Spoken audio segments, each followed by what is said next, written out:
massive butt is your Tekken World Tour Finals champion!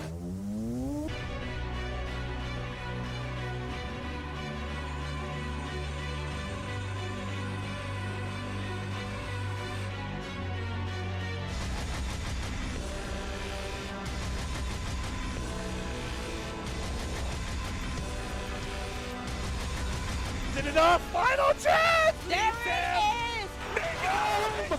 My God! He got run! Oh my God! No. All the online tournaments, all the offline tournaments, everything paid off!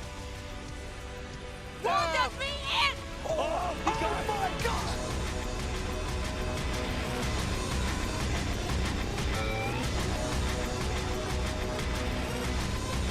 Get ready for the next battle.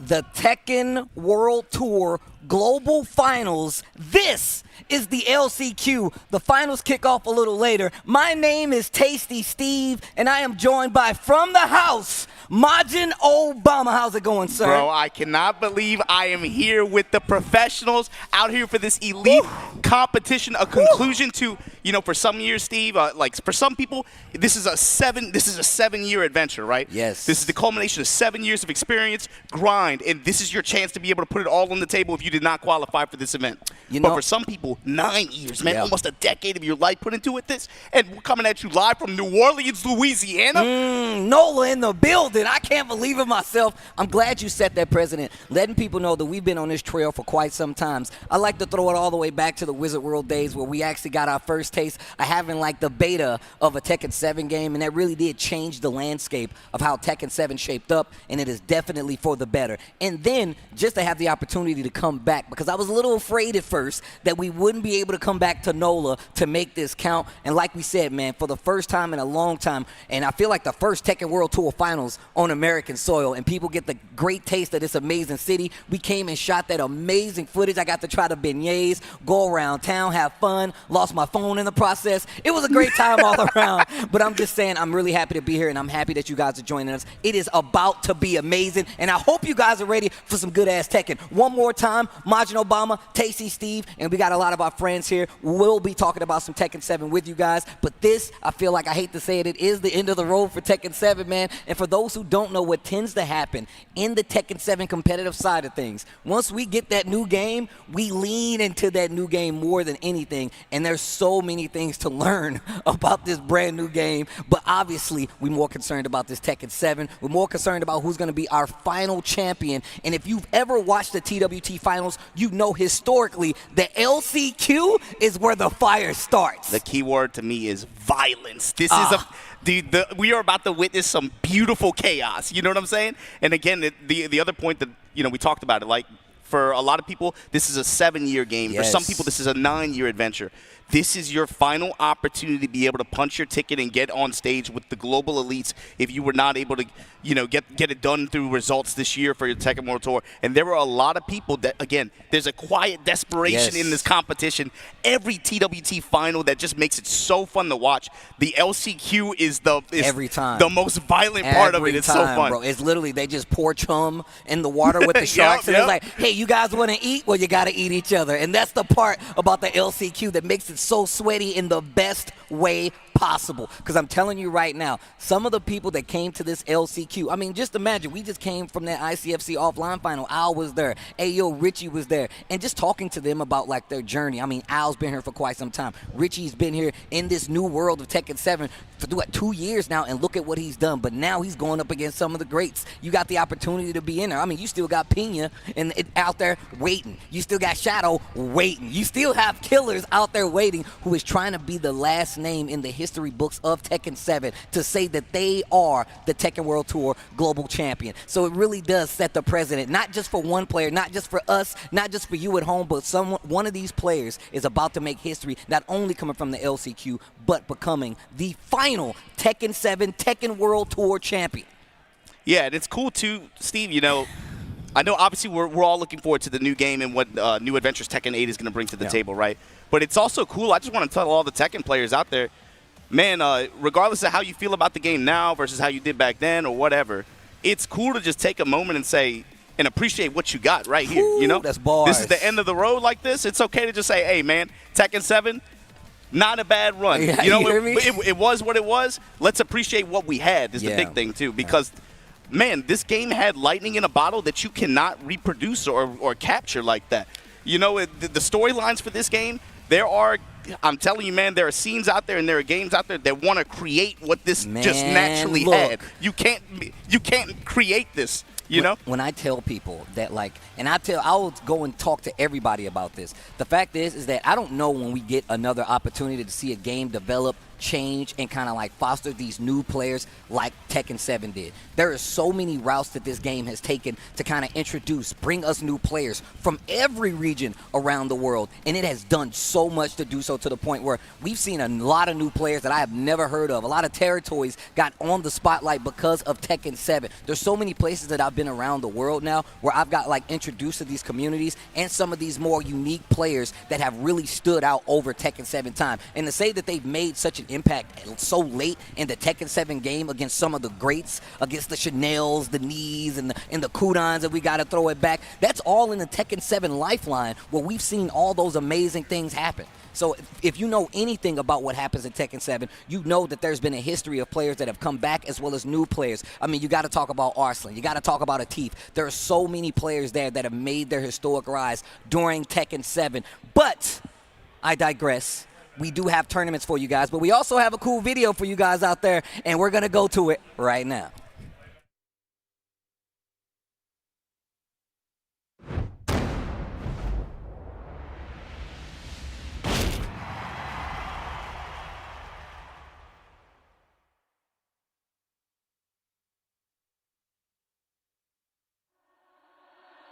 Get ready for the next battle.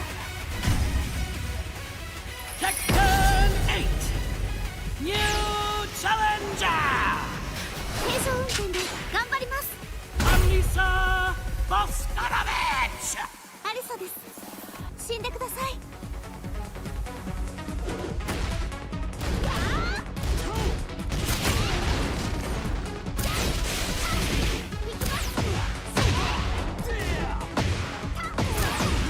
グッドゲームでした。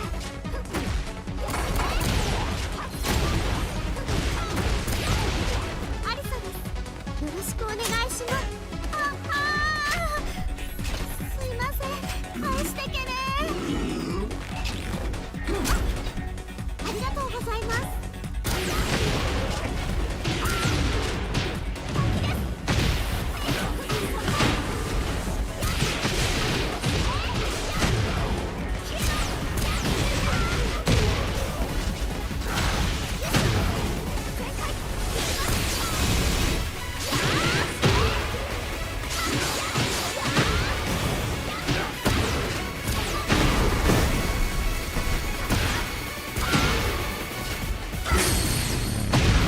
生ライタイ行きます。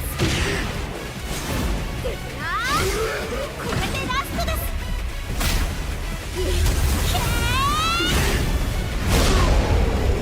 やりました。勝負ありだっちゃ。また明日。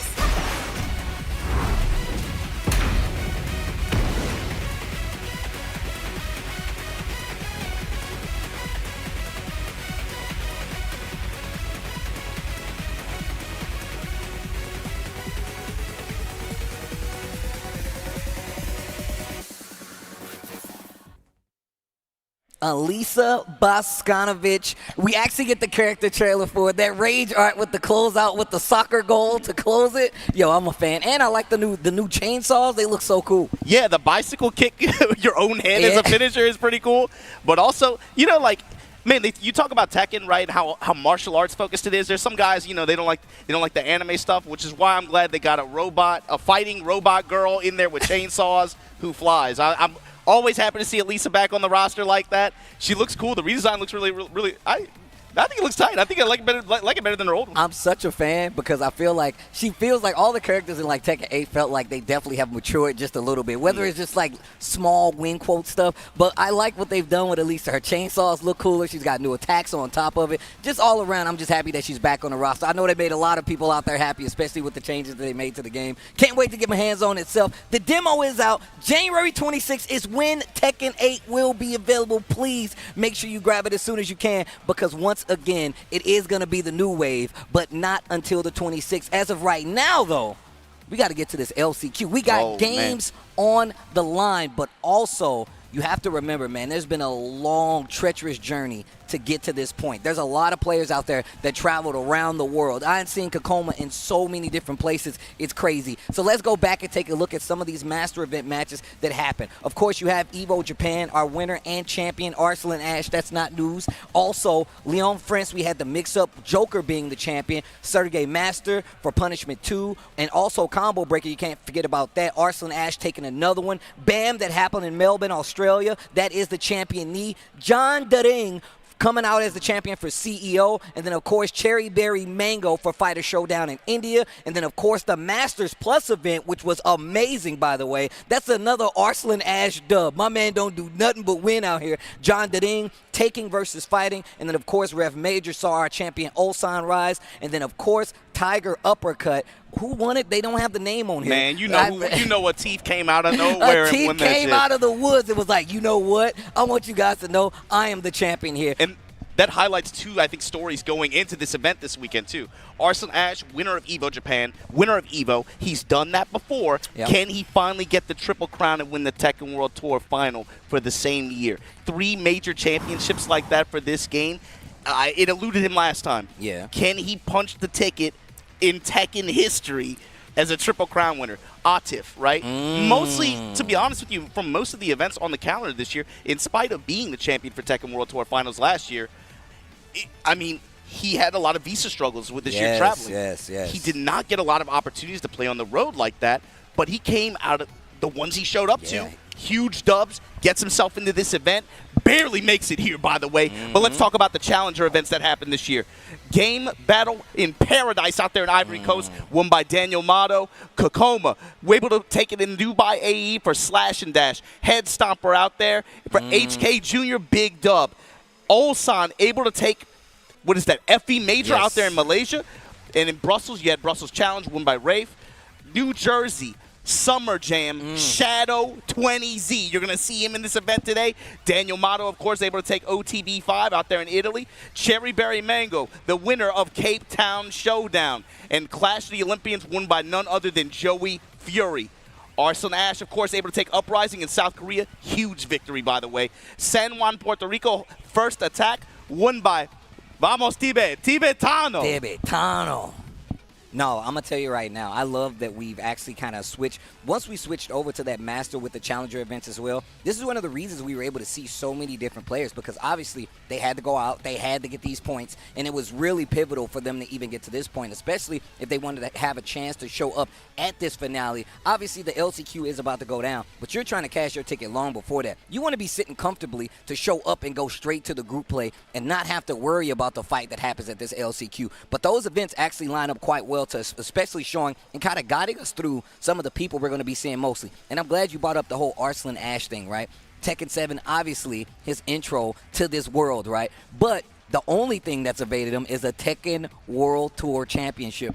Kind of asks the question, yo, does that mean that he has to get this so he can kind of establish himself in history? Personally, I feel like he already has. No, but you know when it comes to having that championship, you know Arslan wants to get that. You know he wants that Tekken World Tour Championship. But these have historically, and we were talking about this a little bit yesterday, it's never the person who you think that makes it out of that LCQ. It makes champions. I'm telling you right now, and even if you don't win, the fight to get there is always something to write home about. So there's 2 points, right? We talked about the quiet desperation of every competitor here.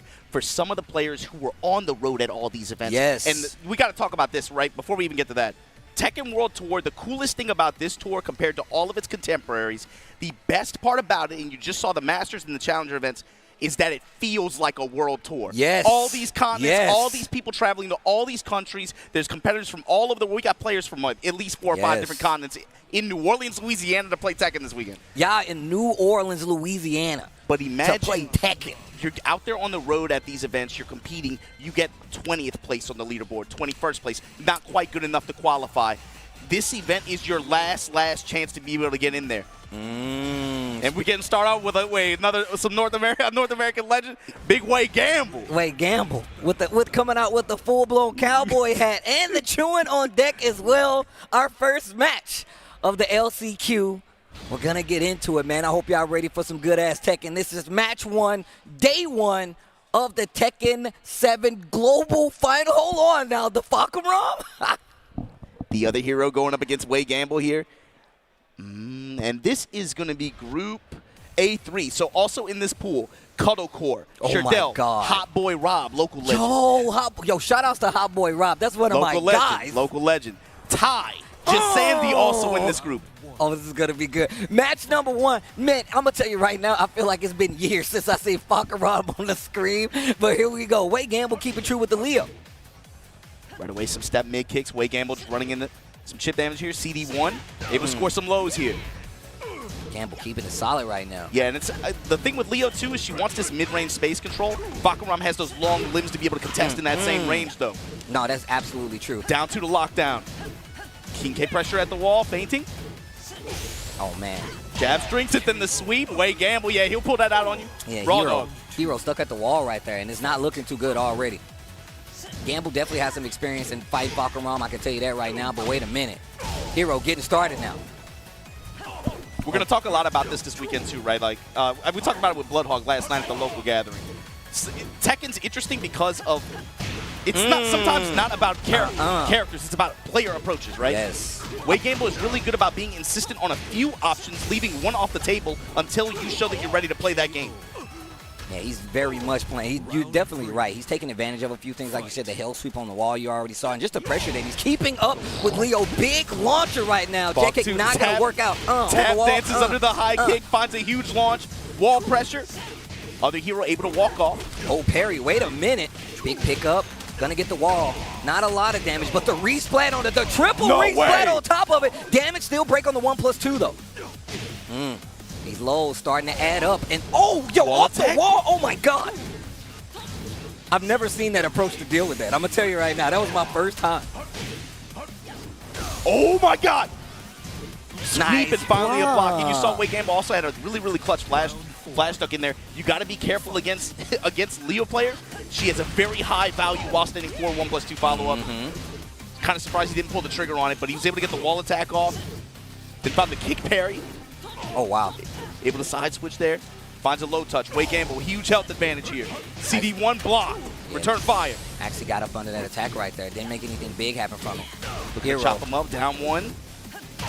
Adding on with the lows. And I really like the fact that he's calling out this movement. Knows the hero is trying to move away so he doesn't have to deal with the stances.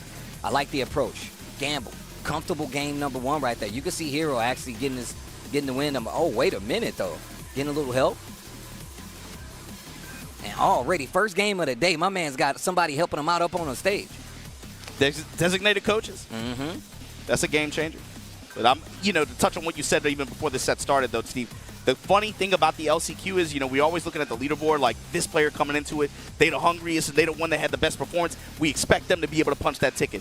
This LCQ has happened 4 times, and I feel like it never goes that way. You touched on it. And you got to think about this, too. Shouts to Gerlanda. Yes. He owns half the market share on the LCQs at these events. A whole dad with a kid and everything. And he's like, yo, we still out here playing. But it's like, think about your winners and also think about the showdowns that they've had. You've had Gerlanda making grown men cry on this stage, bro. Double was in tears that year. Man. Also, AK versus Bilal. Bilal was able to take the dub out there in Thailand over AK, who I thought a lot of people would have picked as the winner. I mean, the thing is that it's been such one of those touch and goes, like it could go either way. And once again, it is never who you think it is that makes it out. And that's that's how you know it can go either way. People always want to ask you about these LCQs in any Tekken tournament. I don't think people understand how far we've came in Tekken to where it is so many good good players, and if you get 3 or 4 people in a group, I'm telling you right now, it could be any person. It could be any person's day. But here we go, back to game number 1, Gamble versus Hero.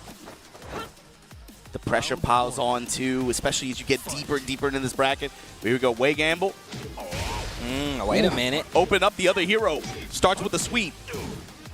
Mid-strike's able to keep a good 3 range, 4 range. Yeah, and you can tell right now, the other hero's feeling a lot more comfortable. Has a lead as well. Tries to go for the down 4-1 pressure. Yeah, willing to contest a lot more of that, again, that mid-range control where Leo is so dangerous. He's willing to put out these long-reaching mid-strikes, using down 4-1s, trying to hold compact space right now. Back to the wall, though. This is where you do not want to be against this character. And gets the off-the-wall combo. He's going to resplat. I thought he was going to take him to that other wall, but look at the damage he got back already. Using Jab the range, flow. jabs him out of the slash kick, but misses the last hit and the The damage wall of kills the him. wall. Round 2. That's poetic. That wall damage. Man, those are the worst kills. If I lose only to wall damage, I like it because the round end slows you down, so you're like, damn, I got Right. climbed up against the wall. Sweep in the balcony break.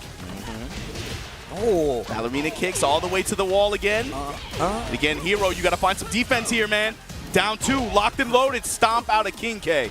yeah. See now you can see Waygamble starting to get used to the flow, the speed of things. The other hero in trouble. Lets the whiff go. He's down 2s in mid-range. What's in your wallet? Looking for a reaction right there. Not gonna work out nice. Gets the big launcher on the block low. Let me get the wall. Ooh, my man still hurts though. Yo, the other hero gets the wall splat. Has an opportunity here. Goes for the string out of stance. And actually gets around on the board. Wait a minute. The tide could definitely change here. Tries to use the block stun. Clean nice walk around from sidewall. Waygamble, and he's going to get great return out of this. Not all about damage, sometimes just about the positioning here. And it's Jab great. strikes. Oh no, actually if we would have let it rip with the punch follow-up, would have got the wall splat. Jabs out of the in a row. strings. Oh, you should be The done. sweep, and they're done. So wheel kick from Leo to finish it out. Waygamble 2-0 early on here in his group. Okay. Gamble. I typically used to run into Gamble quite a bit on the online because we was on the same coast, so I would always run into Gamble online. Happy to see you still running the Leo, but the other hero not going to survive that run-in. Going to go down to that loser side of the bracket, but still games to be played. Yeah, Leo players, they're jerks, but you know what? They're That's good true. people. I remember being out there in Vegas. He picked me up, sauced me up in the playing casuals for quite a few hours. But yeah, good people, and good to see him out here. I'm glad to see him out here still on the road competing like that. Yeah, no, I mean, I feel like I think he's still in Nevada, if I'm not mistaken. So it's been a lot of like Tekken players who've been like traveling around, especially coming from Nevada. I think Jackie Tran just moved back there as well. So I like the fact that they keep the group together. Like Waygamble, Jackie Tran, they ain't ever too far from each other. But thank you guys for tuning in. That's only game number 1 of the LCQ. And like we told you before, there are so many killers that are represented here in this bracket today, just for the loser side of things. And I say that on the sense that the LCQ, not losers, but the last chance qualifier. You're not going to have a lot of chances outside of this right here to make it. So it's all about who's in that group. You talked about some of the people that's down there, though. Cuddlecore in that same group. Another person who has been on quite the campaign trail, I feel like. We've seen Cuddlecore in a lot of different places. I mean, I'm always remembering how they did, like, the Red Bull House, and they had everybody there, like the Anakins. I think Joey was there as well. It was so many strong players there, but that's also a testament to how strong Tekken 7 is and what it's done for some of these players. Yeah, I mean, it sounds corny, right, to say, but this game, you got to remember, we talk about like 7 years, 9 years, depending on how you're looking at it. This game changed a lot of people's lives, yours included. No, that's this facts. Game changed a lot of people's lives. Definitely changed my life. I can tell you that right now. And you can't deny, again, regardless of how you feel about it, you cannot deny this game changed the landscape, big time. And it's okay to just appreciate that. You know what I'm saying? This is the last ride. This is the LLCQ if you really think about it. Damn, the LLCQ. Yeah, the final. It's the triple L. The loser's last chance qualifier. That's the only chance you got. But also, like I said, no matter what though, the thing is like you're gonna get to group play and it's just as sweaty. You gotta beat the best Tekken players in the world in a group play scenario. And I'm gonna tell you right now, it ain't many people that even got the chops to do that. But that's why we're here to figure out who it is. Yeah, and the thing with, I think, player psychology, too, you got to remember, this is like a 300-person bracket, 300-plus person bracket with, again, top competitors from all over the world, some players who didn't even really compete on the TWT this year, but you know are huge threats. Yes. I've seen this guy, I don't know, you guys know Jimmy J. Tran, I've seen him in the bracket. I've seen a few other names who were maybe not super competitive in terms of being out there on the tour this year, but they're present in this bracket, ever-present threat, and it's something that I think players sometimes they can get too wrapped up in thinking about, oh man, this guy 3 matches down, I got to worry about this matchup. The thing is, with this kind of bracket and with this kind of scenario, you got to play with who's in front of you. Yeah. You got to focus on who's in front of you. Don't look too far down the road because shit happens, man. Straight up, and especially in this event, historically, shit happens, man. You cannot look too far down the road. You got to focus, hey, go one match by match by match, focus until you get the top 24. Once you get to that point, anything can happen. No, that's absolutely facts. I mean, the fact of the matter is, I know we talk about some of the heavy hitters that you need to worry about, but there's a lot of sleepers. Anybody can do it. We got Alex D with DD Green 94 up on the stage right now, and like we said, you still going to have a ways to go, but it could be anybody's game, man. A lot of people didn't see a Gerlanda coming out some of those situations, but still the job got done, especially if you want to make it count in this situation. That's a theme too, right? Especially like you bring up Gerlanda's name. Where did he do that at? Same place, both times, right? That's a theme that I want to bring up here is there are players who travel to this event internationally. They're coming from all these different countries, all these places outside of the United States. There is a huge American contingency here ready to make their claim, stake their claim on this top 24 spot. I'm glad that you just said that. So I like to tell people all the time, man, one of the best parts about being able to travel and see some of these events, especially like on the Challenger event, the Master events, is that you get to see so many people from these regions that typically don't get to travel. Yeah. And I've always said this about, you go to Korea, you go to Japan, you go to the Philippines, I went to, the story of Pakistan and how they were like, yo, no foreigner will make top 8. I'm like, bro, Ulsan is right there. And they were like, no, bro, he ain't that good. And I'm like, you really feel that strongly, and it's true. But the thing is, that same idea, that same mentality goes for the United States. It is some players here, man. Yo, shout out to Genghis Don, bro. There are some players here. I was about to say. There are some players here that you could sleep on, and you will actually get put to sleep. But here we go. And quite a few did at EVO. And they were like, who'd you lose to? Genghis Don? And speaking of which, he's a name that you're going to see in this this A2 bracket as well. But coming up next, Alex D versus DD Green. We got Heihachi versus Law. Damn damage. The mids. The damage, bro. Yo. Sherlock Law, let's go. I'm about it. Starting off with this jab pressure. Right away, Alex D representing the Electrics. Right splits kick, looking for some kind of a mid-range advantage. And also, that lets you know where we at. We getting a Mishima game 2, a Heihachi, the dead guy. 4-4-2. Nice. 2+4 retaliation. Coming from DD Green. Nice. Tries to go for a pickup there. Not going to get it. Should get the wall here. No, small drop. That could have been much worse for him, too. Bad positioning here for DD Green. Yo, play that record. Hit him with the 10-string. Swinging with his back to the wall and then punish. That's the thing about Law, man. Again, very low-level, mid-level perspective. It's really easy to get distracted by how he moves, his animations, and all this other stuff. The flip kicks. This is a punish character. Yeah. You do something unsafe on block, he will hurt you. So, and also, the thing about Law is that, I feel like when his up-close game is a lot stronger than people like to give it credit for. He still has, a lot of, fishing tools. It's down 4-2, 4-3, you saw right there. Great launching opportunities when it comes to this up-close game. But I'm glad that we saw Alex D, represent with the Electrics early on, because that kind of, makes you second-guess your swing up close versus any Mishima, right? But you got to prove that you can do it. Demon's Breath block. Down back 1. Oh, power to the people. The Wild Rise at 2. He said, I ain't wasting no time. Rage Art, I want the kill, and that gives you a little breather, time to think about it. If the nerves are stacking up, this gives yourself a little time to bring it back down. DD Green with an early float here in the 3rd round. In the wall. Finishes the combo this time. Okay. Great step. This kick not going to work out. Shining Fist combo gets the knockdown. A little movement to get the wall, gets the splat. Hell Sweet combination. Great positioning opportunity here for Alex D if he can hold it. The dragon is double. Around. That's a double dragon, Billy and Jimmy. Yo, played that record, hit him with the 10-string, started just to be sure. DD Green 94 though. Okay. A little choppy right there. I like what you said, just pointing out, man. If you're a Mishima player, I feel like that's rule number 1. You got to let people know you just can't play in my face. You got to make, even if they block the electrics, let them know to stay back. Hands off, bro. Yeah, you gotta at least show like, yo, this space belongs to me. I'm willing to control it. I wonder what the option is gonna be here. Probably no character switch, but I feel like my man's talking to somebody off screen that's gonna help him out with the mindset going forward. Heihachi, even though we talk about that, he's not an easy character to play, I feel like. The thing about, we always say like, hey man, how come we don't see like, you know, the Kazuya's? How come we don't see the Heihachis? Especially not even the Devil Gens. Man, execution-wise, those characters aren't easy to consistently dish out high-level damage unless you got the input for it. That's why I'm such a fan of players like HK Jr., you know what I'm saying? Cody Rule. Like, those guys are really good at making sure you understand just how damaging and how much input precision it takes to play these characters. But big damage already on the board. Yeah, I mean, Law knows slouch himself too when it comes to execution demands. Both of these characters on, you know, you have to be willing to kind of dial in, man, and just be able to execute. And that's what makes them hard to perform with as tournament characters. That's why you see a lot of traditional Law players.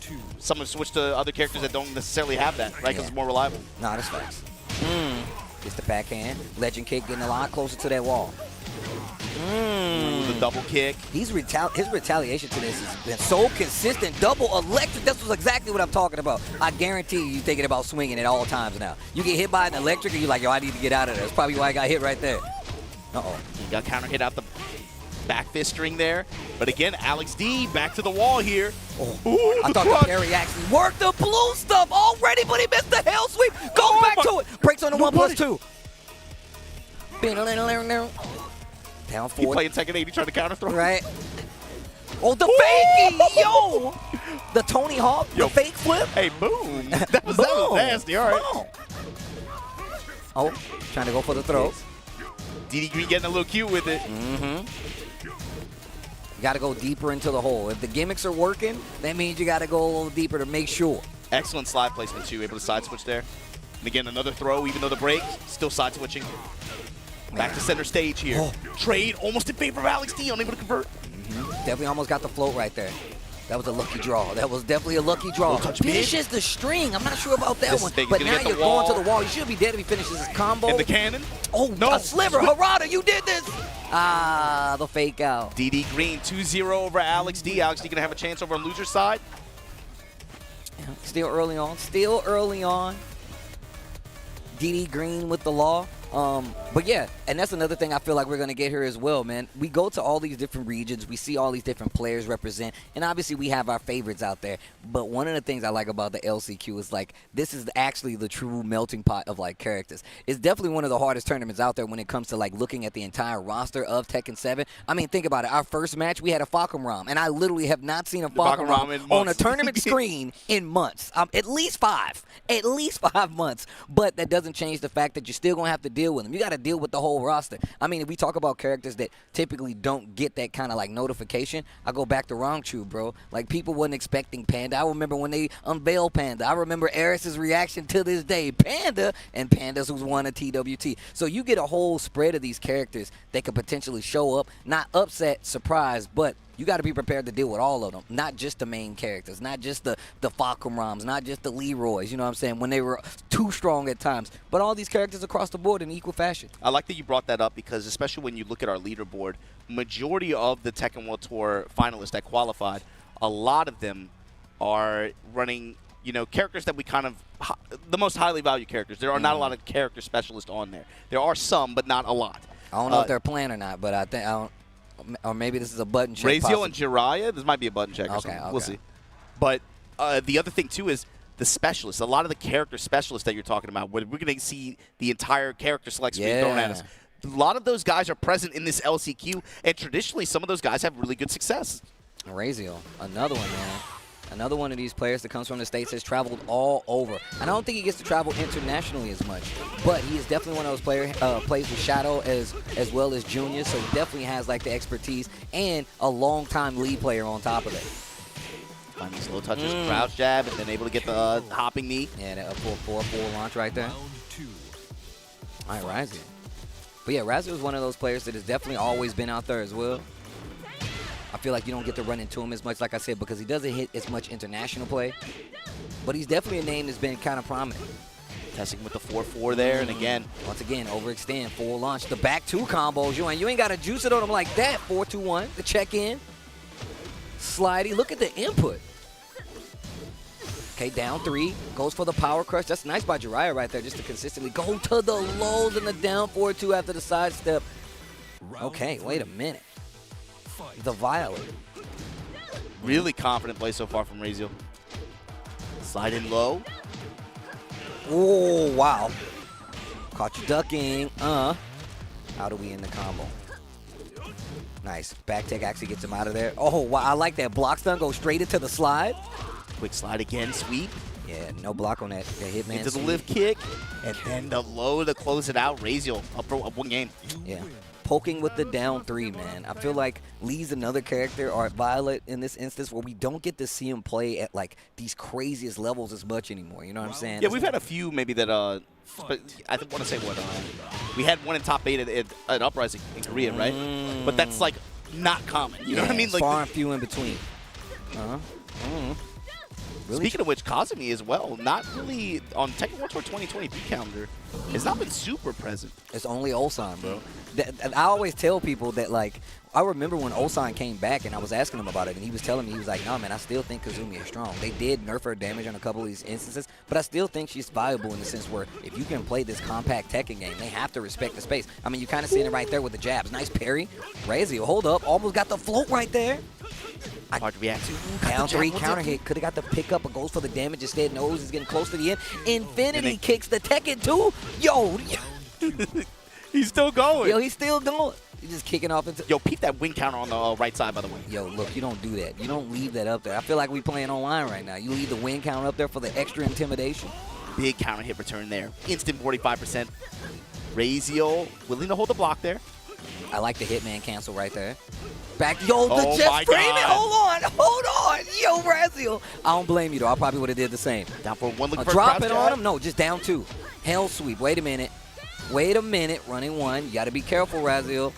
And right there, the low guess is becoming more and more important. And as soon as I said it, it came out from Jiraiya, the block from Raziel. Looking for a clean sweep here.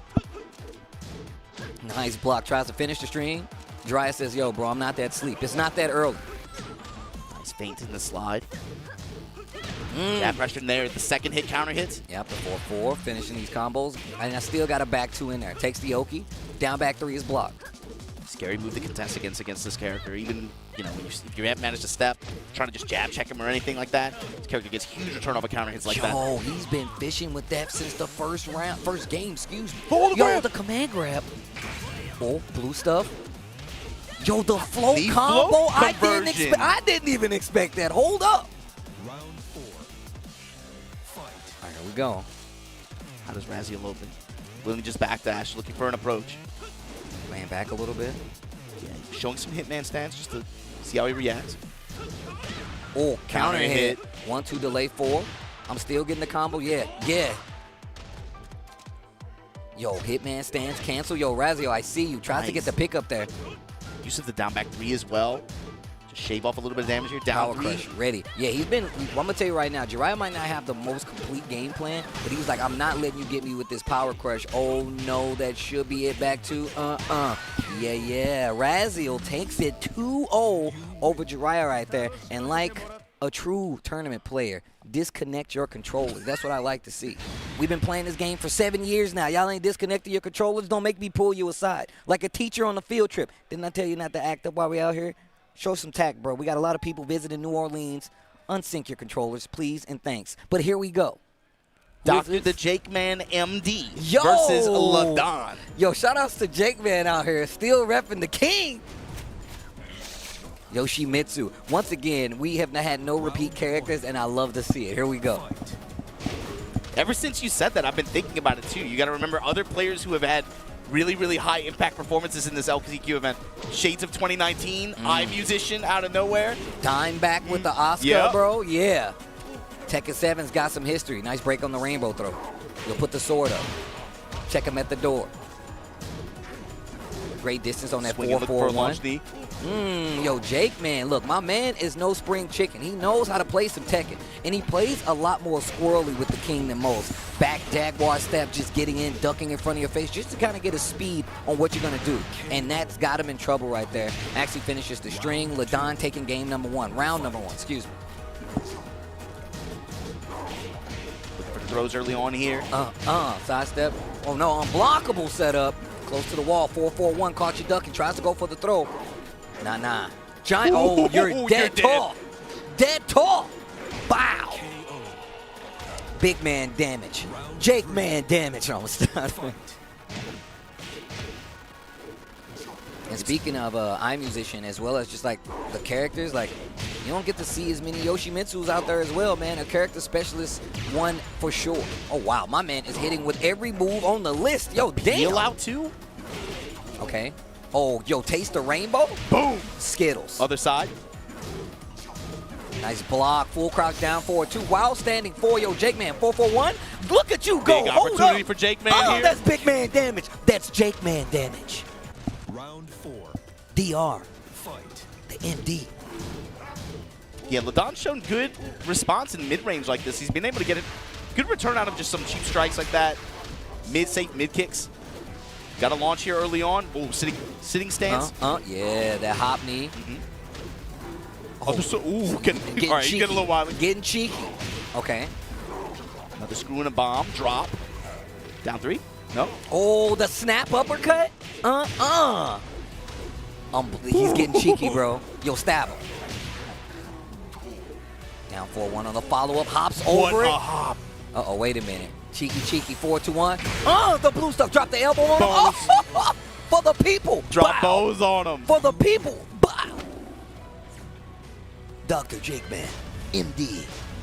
He just growls. Arr. The next person will see you now. Arr. Yeah, my back's been. Arr. Get ready for the next battle. What do you have to say about that, Doctor? Arr. You're right. Take 2 of He's these. a chiropractor. He's a chiropractor, bro. Orthopedic surgeon. Breaking backs out here. Wait, I gotta see. We need the King mod with him in the lab coat and with the clipboard. He comes and points at you, but he's holding the clipboard. What's the jokes with chiropractors? Like, this hurt? Just like, oh my God. Oh, my back. Oh, wait, that actually feels better. Round 1. All right, here we go. Oh, counter hit. Counter hit sweep early on from Ladon. Looking for an unblockable. Wow. Not going to get it. Jake man willing to interrupt. While standing attacks in the flash. Yo, whoa, teleporting. whoa. Lots of jumps coming from Ladon. And he's really playing this mix-up game. Kabuki knee, not going to work. Yeah, I'd like that he sees Jake man. Okay, you're willing to be a little bit squirrely? You want to be a little cute? He's like, I'm willing to move around you. That's the I'm taking Yoshimitsu chances. character Yeah. type. Like, he's like, oh, you want to play squirrely? You want to play a little gimmicky? Do you know that's exactly what this character's made for? Wow. Baits out the flash. Indecent.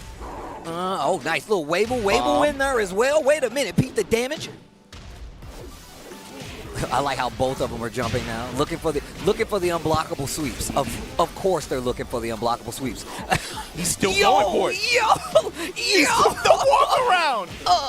I still got a combo. 4-4-1. Yo, flip him over. I said I'm a MD. How's that feel now? I want to see the highlight video. You know how they have the dude, the chiropractor who cracks everybody's necks? That's King, bro. Yo, no, break. Okay. The switch just Sword. Yo, the reversal. Stab him with the invisible sword, the play sword. Jake man. Will he just dash guard into his face like that?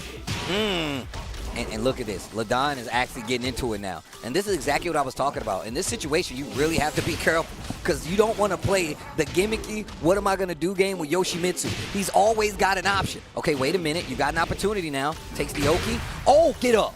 I said get up. Crack his leg. You get another one. No, doesn't take it. Looks for the Oki. Okay. So, you know what? I ain't going to even give you a chance, especially if you're going later. He was probably looking for the throw break attempt. Clean walk around to the left side. Big launch for Jake man. Drop him. Down 4-4. Check his legs real quick. Sword. Back up with punish. Look at the movement from Jake, man. Yeah, looking for the shove here. Ladon's turn. 4-3. Snap kick, runs into a counter hit uppercut. Okay, pulls out the sword. Oh, Great what reaction. a backdash. And you've been seeing both of these players actually play around the idea that Yoshimitsu is going to do that. I know you're like, bro, why do they keep jumping? Those sword sweeps are unblockable. If you get hit, that's the mix. Like, you're welcome to the mix. You just walked in, you're about to get mixed. But speaking of just walked in, look at the crowd out there for this LCQ here in NOLA. This is just the first wave, too, guys. We got, what I think, well over 300 competitors here, split into two halves, and we're going to see who can qualify for this top 24, man. It's that's where it gets, when the pressure starts to pile on and you're that close, right? You're that close to getting that 20th spot in our event for the rest of this weekend. That's when shit gets real. It gets pretty sweaty out here. If you guys didn't understand what's about to happen, it's going to be sweaty. The action is going to be nonstop, and it starts here with the LCQ. Once again, none of these players are actually qualified, but there's a lot of players that are in this LCQ that could have been qualified. Would it be just by the fact that they travel that much, or maybe them just being shy of the point spread to actually show up in the group play? But here we go. Daddy Thiccems versus Retrowaver. Retrowaver. Yeah, you got one spot, right? There's 19 qualified players, 20 spots in this event.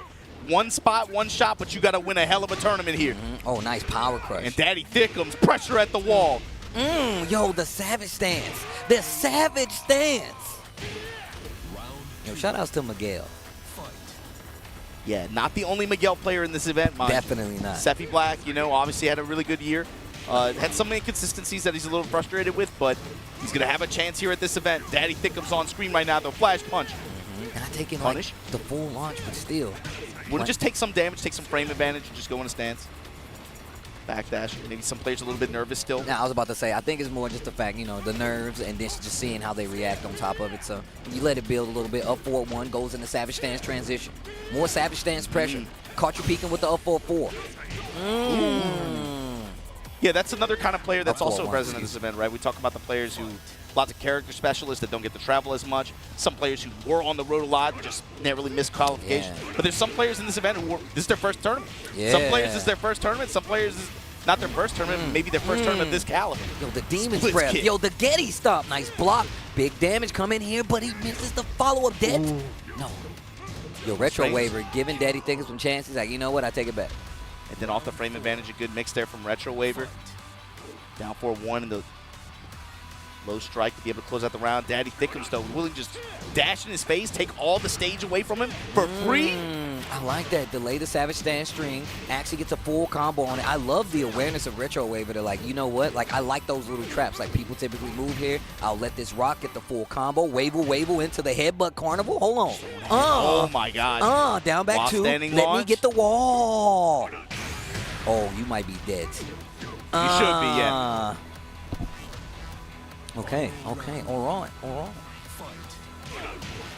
Still early on here.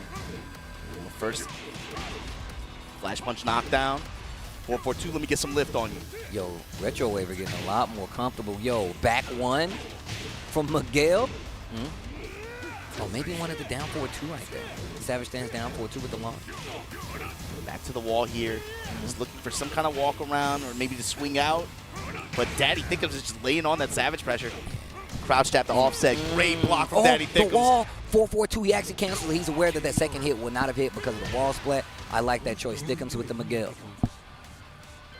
1-1, we got a little set here. And this is on the side bracket. Yo, Trungy in the back, though. Cuddle Core in the back, though. That Piggy is sour in the back, though. Yo, what's good, y'all? Oh, man. Yeah, Sour Piggy had a really good performance Sour last night. Piggy went off last night. That's the thing. Yeah, you got to imagine if you're Joe Crush, if you're Super Akuma, if you're Joe Crush, if you're Sour Piggy, you got to be coming into this event feeling pretty good about yourself. Yeah. Had a pretty good tournament last night. Pretty good performance. Man, that venue was wild last night, too. I wish we would have had something like that 15 years ago, man. That's crazy. I know you was. I like how you were looking around like, man, I wish we had this back in my day. All right, bro, here we go. Game number 2. Oh. Daddy Thiccems willing to take those lows of the start. Finds a big counter hit launch, though. Wall willing to maintain the pressure here, though. That's okay. Gave up some damage, obviously, with the wall conversion. Okay. 4-4-2-1. Now back to neutral. Back to center stage. I'm going to tell you right now, I like what Retrowaver is doing for the pace right here. Has the execution and definitely just looking for something big. Okay. Comes up with the lunging fist. Gets a float. Gets his wall. Now protected. Splits kick. Willing to take the frame advantage. Lots of block. Oh, man, yeah, lots of blocks done. My man is doing these down 4-1, and he's finishing the strings, and now he's not guarding the legs from the Savage stance. Wait a minute, both in rage. Goes for the raw rage. All right, you're hitting a button that's going to hit. My man walks up on the camera. Hey, man, didn't I tell you not to take no pictures, B? Get him off the camera, man. Dead. Man, Miguel is so cool. We need to put my man in 8 and give him some Tims. That's what we need to do. Just put him in Tims. Bro, he's already where he's basically doing it. Hop kick. Just give him the upgrade. Yo, I'm telling you right now. Plus range again. So much string pressure, but a big right in your grill 4-4-2. Yeah. Missed the electric on the follow-up, though. Testing with jab pressure. And he's really trying to get Retrowaver to sidestep. That's why you see him using that Savage stance 1-1 just to like follow up on some of the strings, which will give you a splat in some instances with a free follow-up. Run up, down, back 1. The T-Rex sweep. Oh, I love that move, actually. You lucked out because I actually thought that hit you. Oh, and the low Retrowaver, taking these smaller exchanges. This is exactly what you want. He knows that Miguel is using a lot of these big moves, keeping him in a lot of block stuff, but using some of these moves out of crouch, whether it be a down 4-1, whether it just be like a down 4 or something like that, has really opened up his game and given him a lot of opportunities. Miss on that. That could have been a lot worse, but his back is still to the wall. Tries to go for the power crush. Retrowaver moves all the way around. Position change. Sidewalk left gave him a shot. Offender, do it again. The repeated lows adding up. The blue stuff not gonna kill, but the damage is there. High splat. Demon's breath. Yo, Hashi, she's telling you it's going low, bro. After the peel off, finds a big low touch. That's one again the struggle for the Heihachi player to force you to block low, right? Hasn't really shown too many of them, especially since Daddy Thiccems has had pretty good defense against him. And going for a smaller combo just to make sure the realignment was there. That down back 2 be acting kind of weird from Miguel sometimes. You get a combo and down back 2, and then he just end up on the other side of it. You're like, what the hell? Kick. Finally, flash punch confirmed into it. Okay, axe kick not lined up, but Retrowaver takes it over Thiccems and the Miguel. That will be the set. Oh, man. That Demon's Breath damage added up after that wall combo, too. Yeah, it really put him in position to be able to close out. Good shit. Yeah, Retrowaver, I can tell you right now, we were told Retrowaver taking it, but we were talking about the Don. Genghis Don. What is it, too ugly? Once again, I don't understand. You got to have more faith in yourself, guys. You can't be out calling yourself ugly. Don't give him the ammo. Damn. Anyways. Yeah, this guy had an awesome performance at EVO. You gotta put that on him. I don't think a lot of people were looking at him, especially internationally, but I think they know his name now for sure. Genghis Don, one of the players you got to be looking at in this group. Genghis Don on the same side of the bracket in this group. Mac, Rohit Jain, soft and wet also in this group as well. Yo. All right. Genghis Don. I always go back to EVO at this point. Genghis Don has been around for quite some time. Definitely a name out here, especially if you're familiar with the NA Tekken scene. Yeah. Yo, the Lidia? Lidia, but going up against one of the strongest cats in the sentence, to be honest with you. Yeah. Once again, I'm loving the character variety already. We've only had one repeat, and it's been Heihachi. Yeah, I want to see how Genghis really deals with a lot of the cat stance pressure and the leaping paw pressure that his opponent will throw at him, but really can they even get in the position to be able to apply that pressure? Because Genghis has such good mid-range control with these long-reaching limbs. They right away, full crouch counter hit, down forward 4. That move has made grown men cry on this stage. I'm telling you right now. And then the threes. And I think one of Genghis Don's greatest strengths is like his application of it, right? There's been a lot of changes to her full crouch pressure, her Harrier stance, and he's really adapted to it over time. And you can see right now, using a backswing blow right there, not a proper punish. Genghis Don taking advantage of it. To the wall we go. And the threes.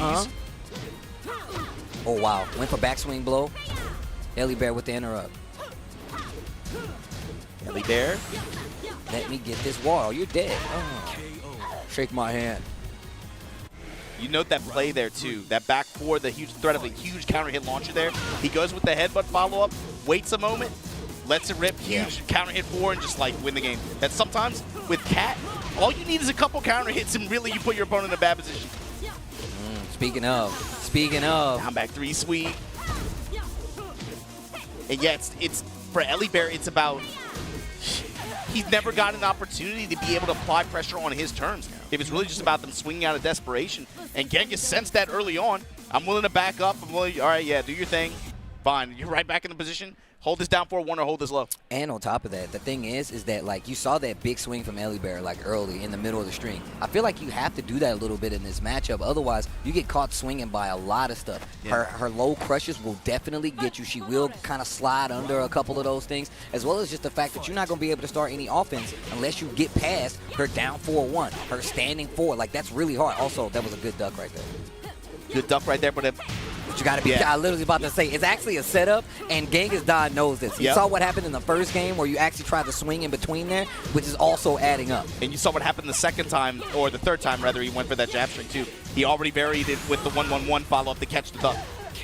The step in down 3. Yeah, this character, you know, Arslan said she doesn't think that her lows are that good, but especially at this level, like, man, if you can't deal with all of them perfectly, the pressure just piles on, man. Look at this. And I think, like, once again, like, I think, like, over time, like, this character really did. They kind of, like, flushed that out to the point. It's like, oh. She's changed a lot. She's changed so much. And now, like, you see players start to use that Harrier transition part of the mix-up. Thing is, like, the way her level of play is like, she really is good at fishing for these counter hits. Yeah. And if you don't interrupt, her game gets to be played no matter what. So, and I think Bear is aware of this now and starting to be a lot more active on the offense, as you can see. The wheel kick follow-up. Step in low out ahead. The Harrier low. Yeah, the Harrier low, bro. It's annoying. Needs to be careful. Trying to use some of this string pressure to get a game 1-2 for the started. plus frame. Full crouch. Oh, the duck under. Oh, the chap wall is there. And the tailspin still. Yo, gang is done. Moving on. Genghis definitely has a chance to be able to, I think in the top 24 winner's side, he has an opportunity. He's got to be able to pull it off here, though. Man, that's a sick shot right there. The lighting is so perfect. Bear with the Lidia. I respect it. I like to see it. Once again, we've only had one repeat character, and it's been Heihachi, which, you know, we might not see this character ever again.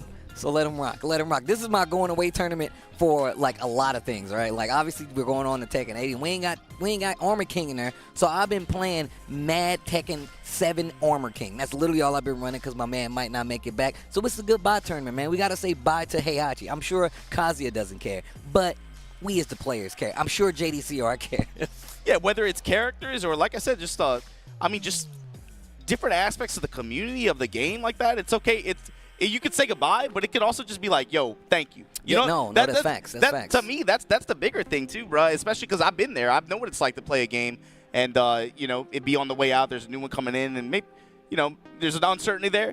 Bro, it's okay. It's okay to stop and say, damn, thank you. Yeah, you know, like, this was a good ride, man. For what it was, this was a good ride. Well, look, if you guys want to keep track of the tournaments and how the rides go, if you want to be a part of the Tekken World Tour, you can do that. TekkenWorldTour.com. Make sure you follow us on all the socials as well. At Tekken, at BNE Esports as well on Twitter/X. And then, of course, if you want to keep track of all the exciting matches, make sure you follow BNE Esports on YouTube as well. Remember, TekkenWorldTour.com for the present and future info on all our tournament stops. And speaking of the future, man, if you guys are looking forward to Tekken 8, I know you guys are going to want to tap in for this pre-order bonus. Get yourselves a shot at this Premium Collector's Edition. Available January 26, 2024. Make sure you pre-order. Get all these goodies, man. Yeah, man, I'm going to tell you right now, it's not, I don't know a fighting game that has made a transition so smooth than to be like, hey, Tekken 7 ends, Tekken 8 is here, you get the collector's edition with all these sick items. Of course, you get the arcade token and the steel book, which everybody wants, and you get the sick Jin statue and the Leroy Smith actual ring, and you get some sick character cards on top of it. Make sure you pre-order. Available January 26th. Yes, that is this month, and you can get your very own. It's coming way sooner than I think a lot. I wasn't ready for it to happen that soon, man. But, man, I feel y'all are lucky, bro. Y'all get big Jin statues, 25 cents. I had something like that. My dad was like, yo, you playing with dolls? This is an action figure. What do you mean? Yo, look, I never shied away from it, bro. I want them all. I want them all. Give it to me. And unfortunately, we got to take a quick break, a small break. But when we come back, more LCQ action here from the Tekken World Tour Global Finals. Stay tuned.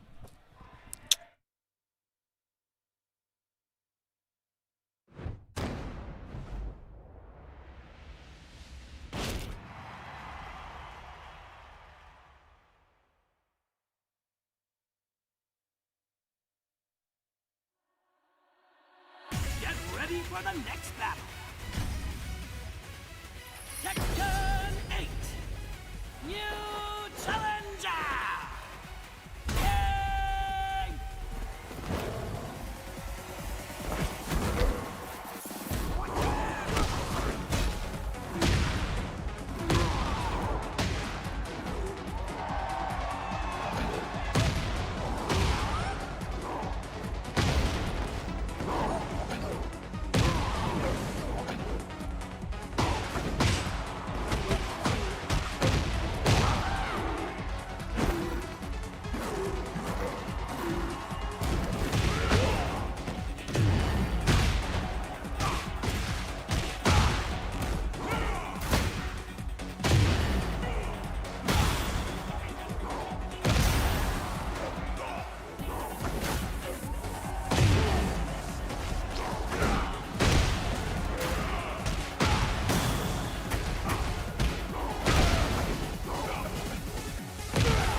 Hey, welcome back to the Tekken World Tour Global Finals, live from New Orleans, Louisiana.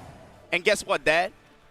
I'm not playing with dolls, I'm playing with action figures. 21 points of articulation on these things. Yeah, man, 20 points of articulation on Please. top of the fact that we have more characters coming down the line. Shout outs to Game Dimensions for actually holding us down with this. Now, as you can see, we actually always have them with us, but they actually come with figures, so you can pose them in actual fighting stances. They actually come with the stand as well, or maybe we just have this stand here. But also, you can make them do electrics. You have the ready and the fight to kind of start it off. Don't break my toys, Obama. Oh, I didn't break. Get ready. But also, you can make them do electrics. You can pose them and fight them, and this is only the beginning. If you would like more, make sure you hit up Game Dimensions. Let them know how much you enjoy these Tekken figures. Kazuya and Heihachi are the ones available now, with, of course, more to come. And these are some pretty high-grade figures on top of that, where they even make it so they actually look like they're wearing clothes. Stuffs flails and the whole nine. Like, it's actually movable, and you can make them pose really cool as well. And since we're not getting Heihachi in Tekken 8, this might be your last chance to see him in any video game form. So make sure you cop right now. Of course, you can use this QR code right here. Of course, you can see there is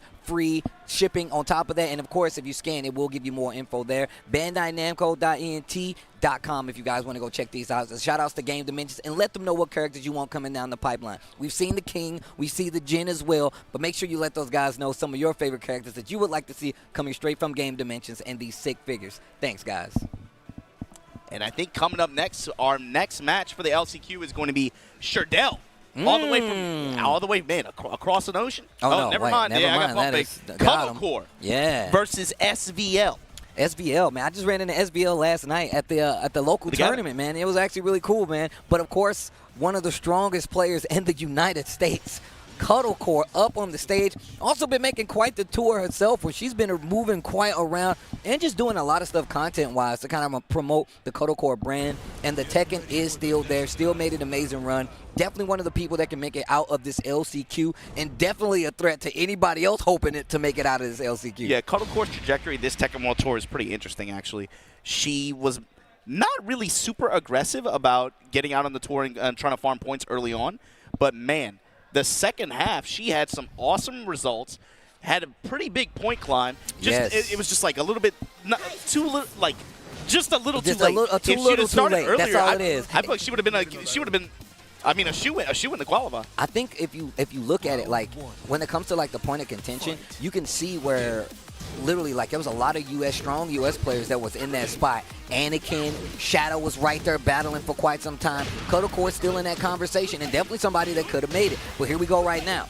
SVL going up against Cuddle Core. The lead, which I saw last night. Actually, I think I saw her play Arslan as well. Yeah, she was playing Arslan as well. Got around against Arslan. I saw maybe a game or so. I kind of walked off, but still the game's there. Yo, chainsaws, destruction stance, and look at how Lee Tech. I think he was like head away, like feet down, like feet towards, head down away. Okay, counter hit in favor, trade in favor of SVL. Back to the wall, same situation as first round. Great return here. Okay, while standing full power crush, but wow, Cuddle Core with the scout ducks under, gets the launch, and the wall is there. Didn't get the full combo though, so this is good for SVL. Yep, looking for the homing attack here. Hands off, and I mean that, literally. 1+2 goes in the Hitman stance. Nice block, Tsunamis. Great block coming from Cuddle Core. Actually stuffs the blue stuff. Wait a minute, tries to go for the chainsaw stance and the down jab from SVL. Hold on. Clutch, crouch jab, and then the while standing core afterwards. Caught Cuddle trying to press. Destruction stance, big payoff so far for Cuddle Core this round. Back to the wall, SVL, big whip. Uh-oh, Cuddle Core on a run right now. Goes for the 2-2, gets the float, back twos to the wall. No, we're not even going to use any of that. These lead players, when they find those counter hits. Okay. Cuddle Core still with the life lead, though, and actually clips SVL out of the blue stuff startup and goes for the slide. Also, that is mad deceptive. Whenever I see, like, Alisa do the run, I'm like, what are you about to do? To do the slide, that's actually not fair. I don't think she should have a slide, actually, because she gets off the ground. Like, nah. Also, in conjunction with her boost stance, too, right? Like, she's already flying at you across the screen. Cuddle Core slowing it down just a bit. Much more patient approach here. Willing to just dash in guard, backdash, waiting for SVL to create an opening. To get impatient. That's a chase. Nice block. Slide punch, and then, Watson 4. Delay right there, looking for something. What a dunk if you, oh no, the wall. That was why the adjustment was there while standing for 1 round away in his first game right now between Kotocore and SBL. Either one of them would take it. Great while standing punishment. They had the tsunami kicks, the while standing 4 to close out. Overall, great punishing on lows. Going down the move list too on top of it. No break on the 1+2 shooter. The press. Nice block. Give me the, okay, 4-4-3. Look at the damage right there. Oh no. Can't Pick break up. the balcony. To the wall. Ikima sliding low. Oh wow, just waiting on it. Kotocore goes for the power crush. Looking for something to come out of SBL. Not gonna work out after the wall stagger. Nice correction here. And for Kotocore to really slow it down. And like, I'm glad you pointed out like the counter hits. A good lead player, if they get any float, any counter hit, they go for swag and damage. Like that's why Lee is cool. His combos look cool on top of the fact that he can do a lot of damage, especially if you're situationally aware. Now we're going to Violet systems. One of those characters too where its execution demands like, I feel like the players, they like that shit. They like that shit. Bro, the harder the combo, I want you to know how hard the combo is that I'm doing. Like I'm attacking you on multiple fronts. I'm paying attention enough to hit you with this combo, and I'm gonna hit you with a swaggy ass combo Like on top of it. being able to do the loops, it feels satisfying. Yeah. Man, the back 2 loops they have been a staple of the character for so long that I'm like, look, I need them in the game. And they always look good. But here we go, game number 2. Another banger of a stage on top of that. A lot of crouch jabs on both sides. I would love to see more of that. Man, they are dancing right now. Just a lot of step. Up, down 3, tries to go to Hitman stance. I love the awareness of Kotocore to just go for a down jab there. Got to be careful of the power crush that comes out of it. Still has a low, but if you're close enough, you can still catch it. Misses the blazing kick right there. Oh, yeah. Okay, I thought the tail spin was coming. Yo, take out the ankle so it's not attempted murder. Okay, all right, I like it. Back 2. Spins the blue. Like Ducks the this. first hit. Oh, no, SBL. No. Couple critical errors there, and Kotocore able to take advantage in a big way here. Low touches. Getting all that just from boost low. Shoe shine. Trying to Be step. careful. Nice. Silvertail gets the counter hit. Blazing kick hits. Kotocore starting to run away with it. 4-4-3. 1-1. Lead building here. Oh, spins the blue. Oh my God. That lunging boost punch.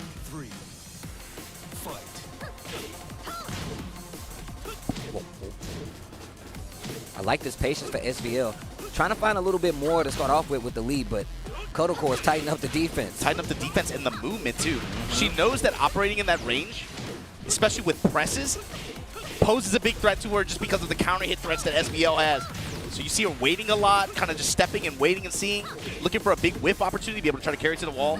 But I do like this more compact play from SBL because you're looking for something big. A little delay right there for Kotocore actually makes it a lot harder to get the follow-up. And then a small drop from SBL gives Kotocore the chance to close it out, but still a valiant effort. And I would love to see how that would have went if, you know, SBL got a little more into it. Kotocore with these really stark adjustments against, like, I especially feel like characters that you don't really get to see much of, but I'm sure Kotocore has a lot of experience because she plays with like Shadow and like Junior, who also in Raziel and them, so she knows how to fight like a Violet or a Lee. Yeah, they go all over the character select screen. Yeah. But you saw as the match went on, her movement really, like her movement and defensive approach really stepped up there.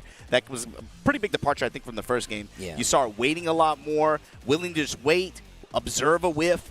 Can I make it? She saw her go for an uppercut a couple times, maybe a little bit too slow, but overall she slowed the match down enough to where she was able to have a much more calculated approach and not really pose too much of a risk of running into some of those big counter hit threats that Lee has. Yeah, I could tell you right now, the thing is about Kotocore is like I feel like she's really good at like pressing her offense. And part of her game plan is being like, hey, well, how are you going to react to some of this stuff? And the fact that she has such deep character knowledge means she can like kind of switch up on the fly. So you saw it from like round to round where she was like, oh, okay, you really like to go to Hitman stance. And she already kind of had the counter logic of being like down jab, stops the power crush. If you go for the high, you can get launched. And you saw it a couple of times. So Kotocore really showing why she's a cut above a lot of the players just in the Tekken World Tour anything. But here we go. Oh, man, this guy's story. Kingreyjr Jr. came here with his dad. Bruh. They were on the road. Their car breaks down. I Bounce. don't think they got here until 4 a.m. Yep. And I was just talking to Kingreyjr Sr. He was like, yeah, man, like, I had to wait for my wife to come and get me, which is like a 6-hour drive for them. Yeah. And then I'm like, bro, what? Like, that is quite the journey. So Kingreyjr Jr. here with the Asuka. Trying to make something happen to make it all worth it. Rotten Senpai. In Trouble here. Getting back on the wall against this Asuka. Unblockable. Spin. No. 4-2 on the ground. Working on a P. Working on the perfect bounce. Wait a minute. Wait a minute. Re-wall splat. Wait a minute. Oh, wait. Yo, Rotten Senpai. Hold on. Okay, hatchet. Rotten Senpai. Hold Went on. for the Boa Crusher. Not going to happen. Nothing there. Kingreyjr Jr. Swings. No, I feel you, though. I'll be doing the same thing. I'll be fighting Asuka, and I'm like, yo, she going to stop the stream. Get kicked in the face, and I'm tight. Man. Kingreyjr Jr., bro, I remember this dude, look, shorter than me. I'm sure he's taller than me now. I'm sure he's taller than me now. Oh, Damn, you know, man. it's crazy, like, talking about console, right, 7 years ago. So I remember, like, watching him on stream, like, six years ago, you know. Bro, we were doing commentary at Final Round. Yeah, exactly. With you the know? little dude, bro, with a kid, man. My man's still in the game, though. Do y'all know how crazy it is? I tell people all the time about stories of how I met, like, some of my best friends and how their kids call me Uncle Steve now because they came to the arcade as babies. You know what I'm saying? And I ain't saying Kingreyjr Jr. was a baby when he came to the arcade, but he ain't have facial hair. That's all I'm saying. All right, but here we go. Narrowly avoids the knee there, Kingreyjr Jr. Able to score some side whip punishes here, eating some hatchet kicks.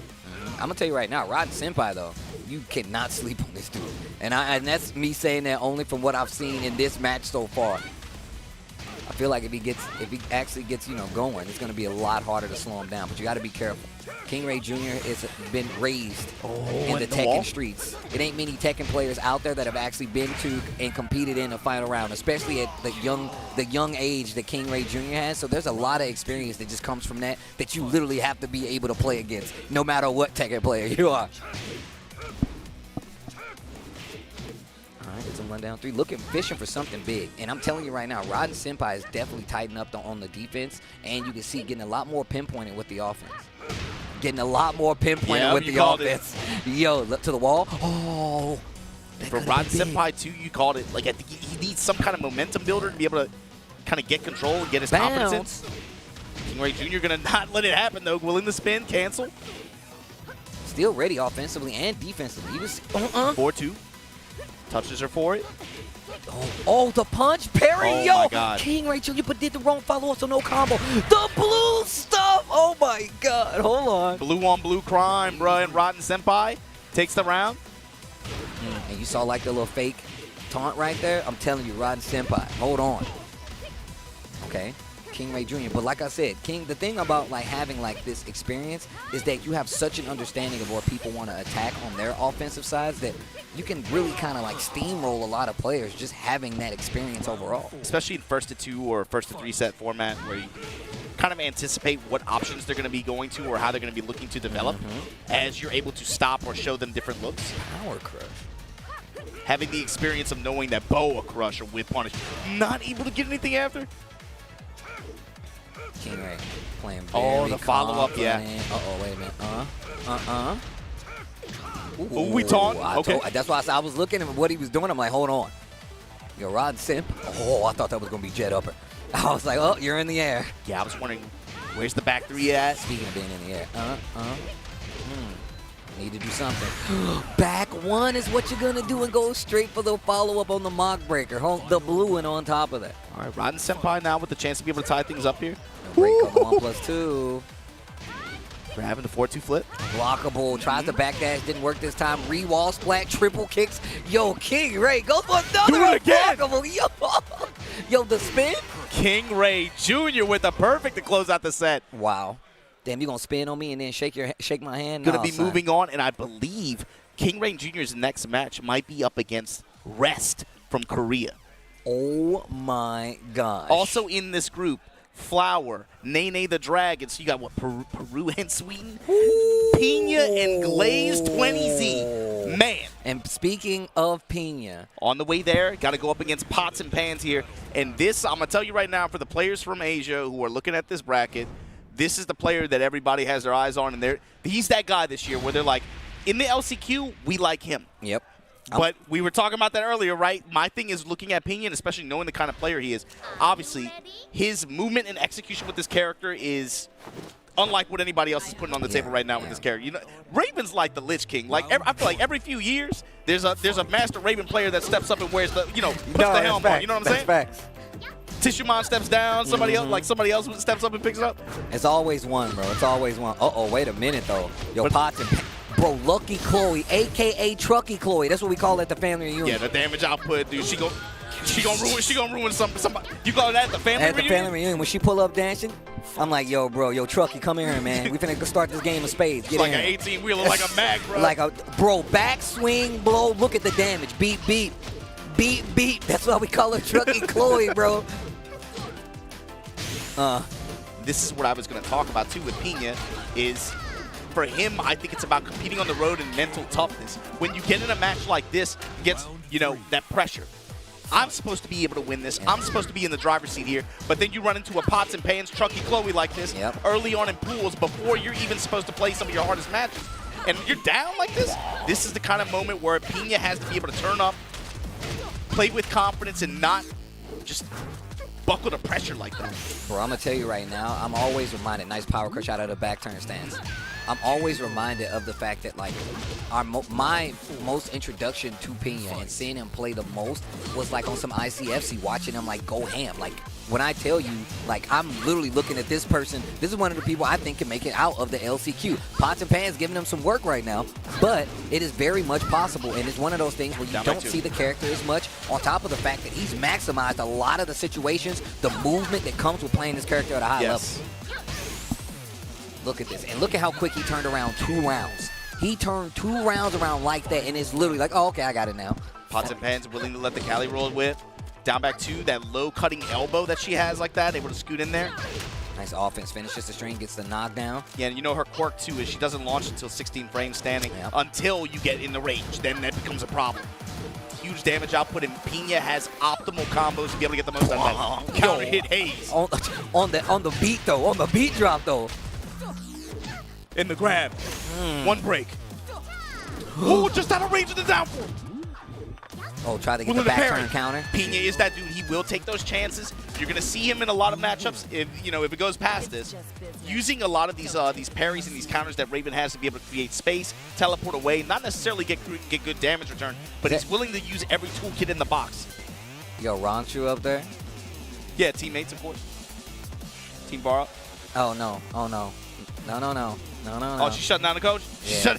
Get him, Chelsea. Let him know. Let him know. Talk to him. You see the hand movement? That's hand talking at his best. She hit with the little yachty. Like, no, you know you can't get a coach up here. What are you doing?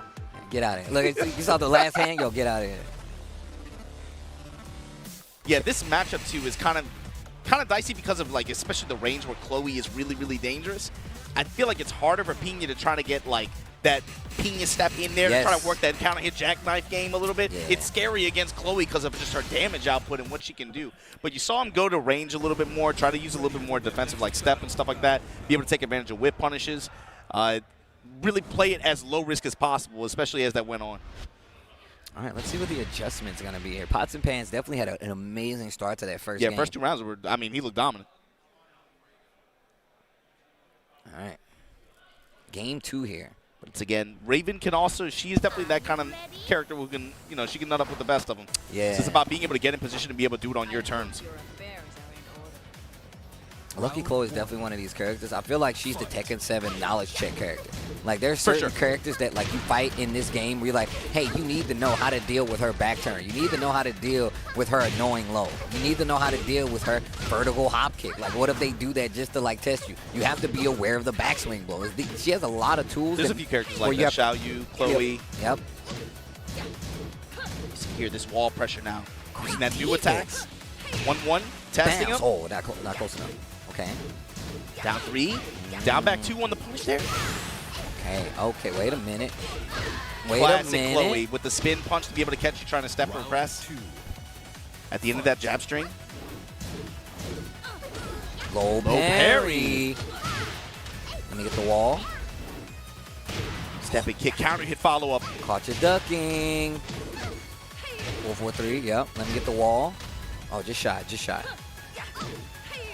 Look, catty corner angle wall here on this stage. So Yeah, you see so much of the moveless coming out. look at that. That was a counter hit string, and you just lost 35%, and it's bro. even, basically. Power crush. Wait a minute. Pinya in trouble. The troublesome lows. Raw blue stuff. You were going a little too loose. That 5 points of extra life. Harada does care. You're still alive. That's how you know he cares. Down back 2-1. Putting out that 4-3 there. Trying to seal the step a little bit on Pots and Pants side. Backdash from Pinya. Oh. Cartwheel. Teleport through. Down back 2-1 again. Counter hit jackknife.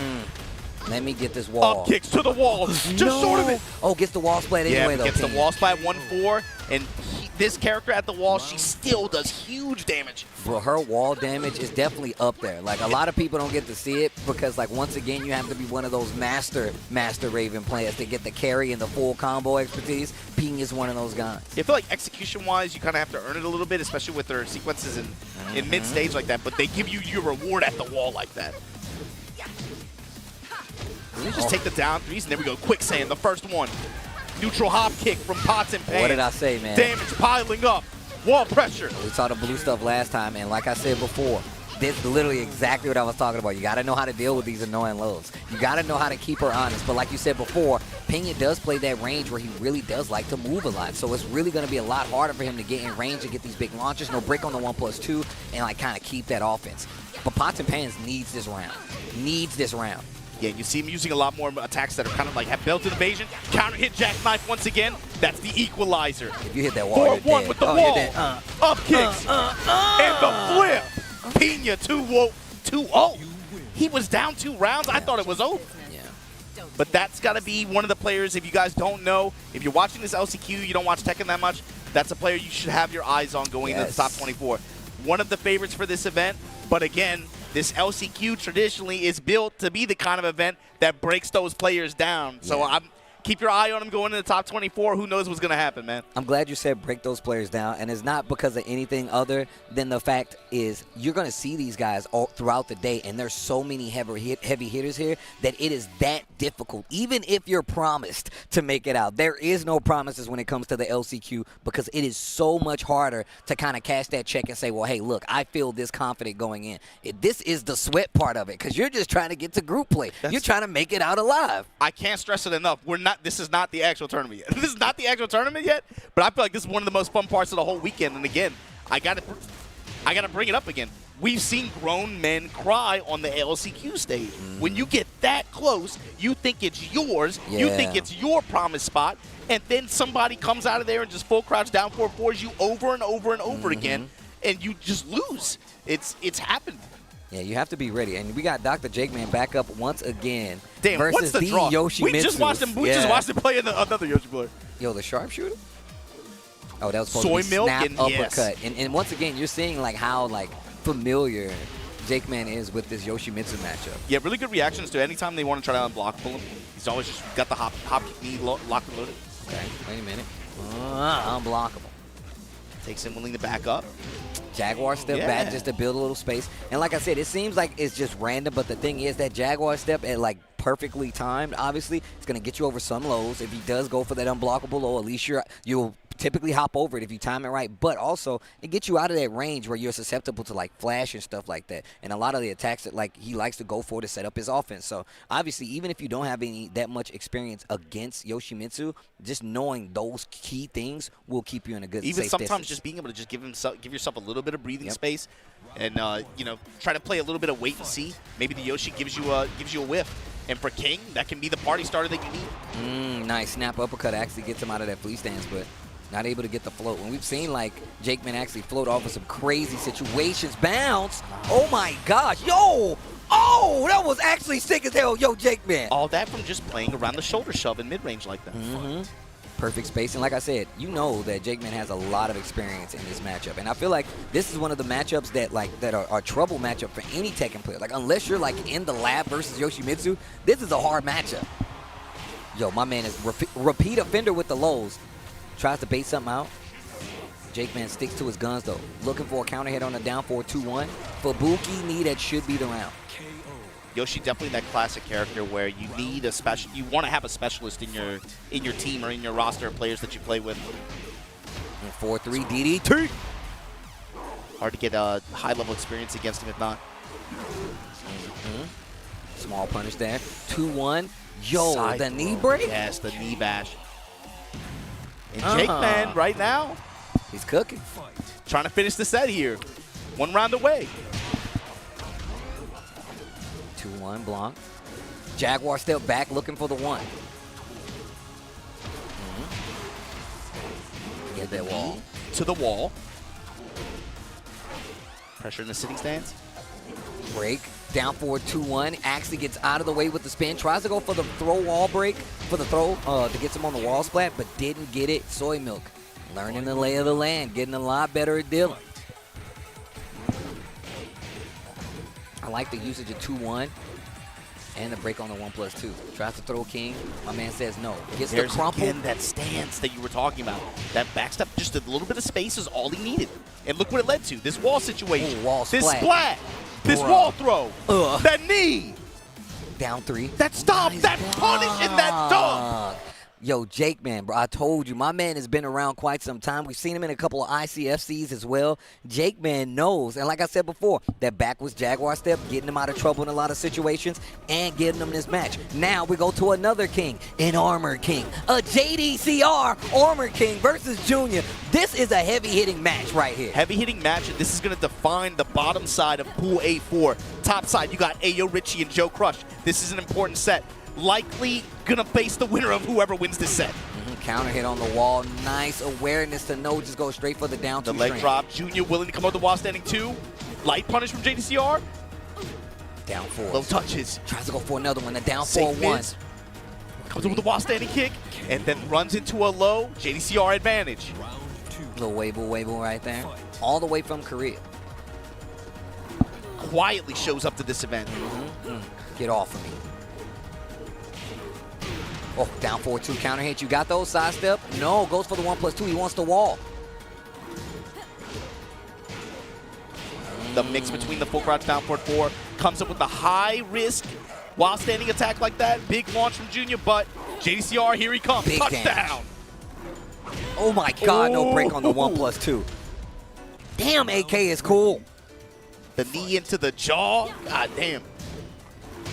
While standing 4, low 4-4, touches, neutral low 2. touches. Yeah, trying to force the duck, goes for the back 4, goes in the parry, does the 2 right out of it, gets the full combo, conversion, unblockable. Junior in trouble. You see JDCR fishing with that back 4 too, right? You gotta remember, long ranging, You said safe it. mid, You said it. confirmable in the 35 damage, just like that. Run up, crack the legs. JDCR, 1 game up on Junior. I am. Damn, Armor King is sick. Yo, JDCR, oh, you know his business. My man ain't even wearing a hoodie. Oh, bro, y'all in trouble. He wants you to know it's him. He wants you to know it's him. Yeah, I said quietly just because JDCR, he wasn't really that active on the tour this year. He was not. But, I mean, that's a name. If you've been paying attention to this game for a while, and if you haven't, you should know who he is. This is JDCR. This is a legend attacking, man. And anytime you see his name in the bracket, you cannot rest easy. Shout out to the bro Junior as well. Definitely one of the players in the States. When I talk about players that sure. can actually kind of get you swept up under a rug and you not know them, Junior's one of them. If you don't know, you've actually made a mistake. Has multiple characters that he can play at a high level. No surprise that he's here representing the LCQ because he is one of the players in the States that you're going to run into in more than most tournaments. Once again, this is one of the players that I was introduced to along with Shadow at the Wizard World Tours. When they first introduced the game to the States, he was one of the players that was showing up along with the slew of other players. And my man went to and he's part of the Lock Nation. Hold on, I didn't even know my bro did it. All right, but here we go. And like I said, plays multiple characters. Goes to the Alisa this time around. This is another character that he's typically known for, and I actually like this pick. When you have players who are like siblings that grind with each other and play a lot with each other like that, that's what's so scary about going up against him. Like, I mean, we saw that ICFC final, right? We're like, Shadow loses with Claudio. Who's he going to go to? He could go to Zafina, but then we think about it, we're like, oh, shit, he's got a lot of characters he could go to, actually. Ends up being Anna, but, you know. But was that just how he was feeling that day? What? Again, confirmable in the 35 damage, just like that. That safe mid snap kick. Huge range on it, too. You got to be scared not blocking mid against this character in mid-range like that. Man, Armor King is sick. Jab touch. DDT! Just dash up, wave, low parry. Junior has a lot of bar to get back in this situation. Good position on the wall, Oh, though. it still got the wall. Dive kicks. Nice one break. JDCR with the break. 2-1, yeah. Small, simple punish. Simple whiff punishes. That's all we need.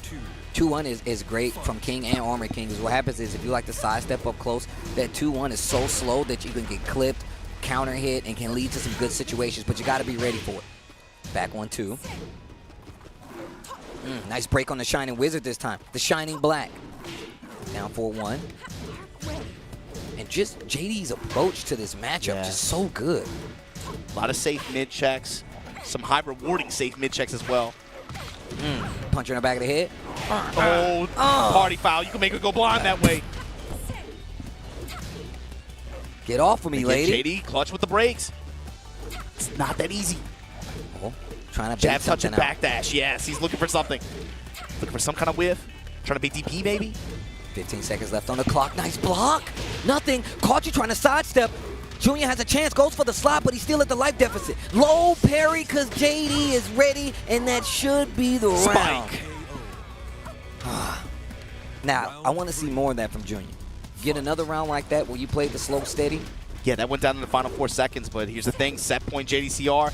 Bottom left corner of your screen, though. Junior with 2 bars, full stick of butter to work with. Okay. Gets the launch. We're going to the wall, and this can net some good damage. Haven't seen so much dive kick pressure from Junior. Gotta imagine that's something that he wants to get in position to be able to do. Yeah, I was about to say, yeah, nice dark upper. Yeah, but you got to be really careful. Like I said, like down 4-1 is really good for the up close versus a character like this because she's literally trying to get close, do like dark wave stuff, go for like, you know, glide pressure just to kind of throw you off. So down 4-1 is a good like a test to that. So you really got to be careful. And you can see right now, JD's checking at every turn. That's why you see a lot of wild standing 4s, the back 4s to catch the movement, 4 to catch the mid. EX dive kick, not gonna work. Willing to just spend some meter there. It felt a little bit desperate to just get off. Trying to space him out with some dark waves, see what JDCR's approaches. Ooh, that was almost another back 4. Oh my gosh, whiff punish on the down 4-4, 3 seconds left, Rage Art. You have to. No, oh my God, he hit the wall. Is that gonna go? Oh no! That's why you take the Rage Art. That's why you take the Rage Art. It stops the clock. You get the damage. You would have had the lead, and you would have forced JD to move forward, in which case you would have probably got that round. But it's not going to be enough in this instance. JDCR goes on. Junior goes down to the loser's side of that bracket. Yeah, so remember, going in the top 24, we're going to have 3 players from each group be able to qualify like that, right? However, Junior's still going to have a chance, obviously, to be able to make it out like that. But top side of that group, like I mentioned earlier, Ayo, Richie, and Joe Crush. Joe Crush, we saw, had an awesome night last night at the local gathering with a lot of the top talent that you guys see here in this event and the main event tomorrow. And he was doing some damage. I'm thinking, man, if it's going to come down to him and Richie versus JDCR, we should have some good sets today, man. There should be some really, really good sets early on here. I mean, if you look at just like what coming off or how Richie was playing, I mean, we just saw Richie. I saw Richie playing mad sets with Al, you know what I'm saying? Yeah. My man is looking good for the LCQ. I can tell you that right now, but there's so many good players here that are really literally waiting for that same opportunity so they can be qualified for that group play and potentially move on, but it's not going to be easy, man. You talked about some of the best talent that was there last night. Nee was there last night, man. Infected was there last night. Arslan Ash was there last night. Atif was there last night. Like, Steve, this was all it was. Rest was there last night. If you would have told me 15 years ago that New Orleans, Louisiana would be hosting a local event with the level of talent that it had last night, I would have called you a liar. But I cannot believe we are here right now watching what we are watching. Genghis going up against Mac here. Mac, another player that's been traveling quite a bit just in the lifespan of Tekken 7. Not so much recently. I think he went to like Summer Jam, but I wasn't there, so I can't 100% tell. But he's definitely one of the players I feel like has a strong standing of the fundamentals of Tekken 7 and just like a name that you have to be wary of when you come to the States. Once again, we're our stateside, and we typically don't get these. But Mac is a name you need to know. If it pulls up in your bracket that's going to hit, you could be in. No, it's not. No, it's not. Threes. Oh, Genghis I thought he was going to catch a mid-move, but it did not work out. I was going to say I also appreciate the Real Talk videos that he posts on. I was about to say, man, I hope he's really not driving while he's recording those videos, bro, because I'm going to tell you, the amount of times I've been laughing and just watching this dude. My man coming there, no cutting anything, just savage. Like he just came out of the woods. Steve, you were like, he's well-traveled. I'm like, yeah, bro, he's been driving the whole time he's talking to us. He's never stopped driving. We're going testing him out with the threes. Little wave right Yeah, there. Mac's been running into a few of the mid-range options. That's the first time he bets on the sweep there. Genghis all too ready for it. Gonna get the wall. Big Back damage. 1-1. Big damage. And put these threes on him. Gotta be careful. Oh, wait a minute. Rewall's flat. Big damage. Is that off a zip cutter? Flutter kicks? Willing to Be step in careful. just to be able to maintain this wall pressure. Blade low. Oh, ball and I'm roll out. That was actually sick. I like the awareness to actually roll out. I even love more so the fact that Genghis was like, nah, I got it. Goes for the chase. Gets the hit. Oh, wow. Belly to belly. Yeah, cast throw. This is going to be a launch. Real close Just to the wall. got the wall. Wow. Flutter kicks again. Not a lot of damage. And But Mac the trying to step position. with him, maintain the positioning, but Genghis all too confident. If you're going to back off, I'm just going to step off, dude. And look at the positioning, fighting back. Four And now plus look frames. at this. Plus frames. Now you're on the wall. Uh-oh. Trying to realign. Sidestep left's coming from Mac. Yeah, Mac just trying to get neutral. Just step off. Lets it rip on the string. Gonna get the wall. Not gonna be dead, but this situation is not looking too good. His turn again. Oh. Okay. Down 4. The threes. Low, and we'll just jab check after. More threes. Harrier transition this time. Harrier Harrier low low. afterwards. Look at the chase. Harrier low again. 8 seconds left on the clock. Both in rage. The dress is Standing red. 4. The dress is red. Hold on. 3, 2. Crouch dash 1 not gonna work. Fuck it, we Slide! ball. Oh, it's not enough. Oh my gosh, it's not enough. I do like the last second, the last ditch effort to go for the slide. A little too late. Actually hit Genghis down, but he was not prepared. It's gonna go on. And right now, yeah, Genghis is in good position to challenge this group for the winner's qualification spot. Oh my, you talked about it. This is one of the matches that Big you set. was already talking about before we even turned on the stream. Just looking at the bracket, Steve, I got to give credit to Group B4. Pool B4 has way too many threats in it for me to say that that's not the pool of the tournament. You know? Okay. But this is another one that we have to talk about. Kingreyjr going up against Rest. Flower, Nene the Dragon, Pinya, and Glaze 20Z all in this group. Yo, shout outs to Nene the Dragon. Asuka versus Hwoarang here. Rest all the way from Korea.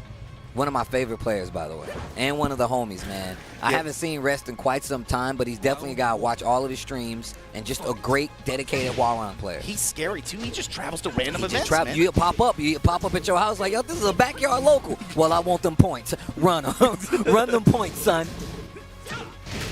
Obviously one of the most impressive Hwoarang players alongside Hwoarang out there in Korea. Shout out to Hwoarang as well, bro. The carry, will just carry back in the open stage here. Standing 4-4. Nice back 3. The cutter of plasma. Blades of plasma. Goal. And the bicycle kicked ender. Round Little wave-o. fight. Jab touching it. Getting slow strikes. Kingreyjr trying to find his footing here. Down 4-2. Finds a launch after the back. Oh, no. Drop. Caught you peeking. And the thing is Kingreyjr likes to play like where he really wants you to kind of swing into some of these situations, but it's going to be a lot harder to put that on Rest because he's really not going to give you much to work with in a lot of these situations. You can see typically really compact play, very precise when it comes to like initiating his offense, as you can see, whether it be the low or just making you block. And he does this all encompassing. He will wave dash in your face. He will let you know that you don't have the range to operate. And then on top of that, he will always cash out in situations like this. Optimum carry for the wall. No break on the 1+2. Hold on. Oh, wait a minute. Inner strength. Straight in the drop. Goes for the power crush, Kingreyjr. Yeah, like the delay too. Keeping his distance. Clean step around the left side. Nobody Counter hit from uses that Kingreyjr. move. You're dead. Yo, nobody uses that. Round 4. Okay, wait a minute. Fight. Kingreyjr does. Fighting for his life here in this bracket. Run up low, 4-2. Sidewalk, back 3, gets the launch. Momentum switch, life lead in favor of Rest right now. Once again, Helicopter kick just to be able to get the range. Looking for the splat, just short of it. Kingreyjr putting up these counter hit launching tools and man wall finds the splat. swing. Real wall alignment on top of it. Caddy corner, wall combo, beat the damage. Kingreyjr has a chance. Big right. block stun. Low He parry. knows. My man knows you got to spin it all. You got to spin it all and it's still not going to kill. Oh! Oh, Res! yo. Did you see that facial expression? Man. I don't know what it is about like Hwoarang's web pose, which like he's popping off every time, bro. Oh, my man's hit you with the cooking instructions. This is when he's like, look, bro, you gotta listen. This way, that way. The Akatsuki hat on top of it. That's true anime. And he's got the anime jersey on. Yo, who is that? Tell him he looks cool for me. All right, Kingreyjr. Once again, man, my man has been in the community for quite some time. My man was raised literally in the Tekken streets, bro. Think about it. I'm telling you right now, I hate to go to his like family kickbacks, bro. He be smoking everybody. All the kids, I want to play Tekken. He'll be back to smacking people. I bet you none of the adults play with him. But yeah, given all the trouble that they had even getting here, this is what ultimately this is what you come here for, man. So you can sit down and be able to play against Rest with, 7 years of gameplay, 7 years of all that grind. You're willing to put it on the table right here against one of the best. Damn, Tekken 7 is amazing. Jesus, game is sick, dude. Kingreyjr Jr. Okay. Oh, just frame. Okay. Good string variation so far from Rest. And I like that. Just in case he goes for the low, the can in case give you a counter hit launcher. Still have to respect it with the first hit. And man, I hate that move, bro. 1-2. Gets the wall. He needs to be careful here. Life deficit on the side of Kingreyjr Jr. right here. A large part of the life bar still remaining for Rest. Trying to go for the fake out. Rest not budging. Hit you with the blue stuff. And look, you play this right, you can get the wall. Hold. Oh my God. What was that? Maybe looking for the wall. He probably let it go. Rest caught on his toes right now. 4-2, Tooth Fairy, you're to the wall again. Oh, unblockable. Stay down. Ducks under. Nice. And great while standing punishment. Sidewall, not as good as it could have been. Finds the low parry on the get up low kick. Bro, and gonna resplat here. Helicopter kick, go all the way. Ooh! Nice. That is a classic trick. That's how you know Kingreyjr Jr. is classically trained. My man was aware. Cancels it. Power crush. On the wall you go. Man, this dude Rest is... My man was walking forward in Flamingo, bro. He was like, nah, we're gonna hit you with this move specifically. And again, the Rest stance transitions are so quick, too. Showing a lot of feints as well. 4-2? No. Goes for the feint as well on the crouch cancel. Pick up. Not close enough. Unfortunate, but finds the counter hit launcher. Consistency! You're dead! Kingreyjr Jr., ladies and gentlemen. Don't let the junior fool you. You'll get schooled like a senior. Oh, down 4-2. Right off the bat. Let me get that wall. And we got it.